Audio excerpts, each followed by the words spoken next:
In part two of this war story, we talked about blue ink versus black ink and how the scanned blue ink copy and the overnighted black ink original did not match. But that was not all that the seller objected to. The topic here in part three is yes, we do need the original, and there is a reason for that.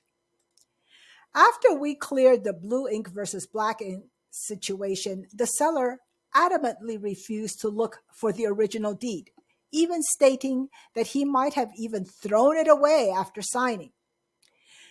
This is his argument. His signature, even if it is a copy, was properly notarized, and that is sufficient in a court of law to show his intent to sell.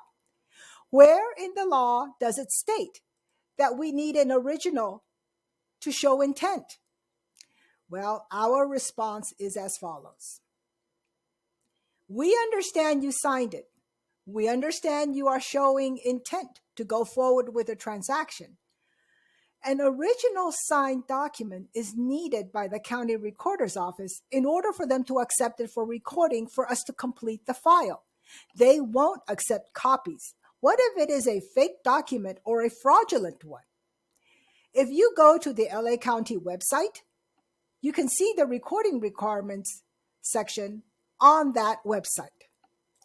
And it says that signatures must be original unless it is a certified copy issued by a public custodian, public records custodian.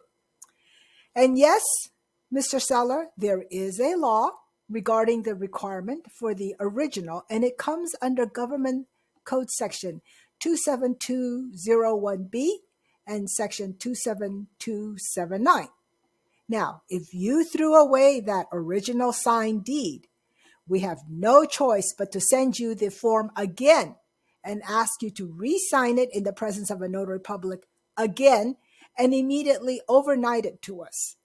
Your transaction is closing in 2 days, and your buyer's SBA lender will require a certified copy of this original signed deed, which we will not be able to provide if we do not have the actual original. So the seller had his staff check, and we got a one-line email from him. His office manager is overnighting the original. What did we learn from this interaction?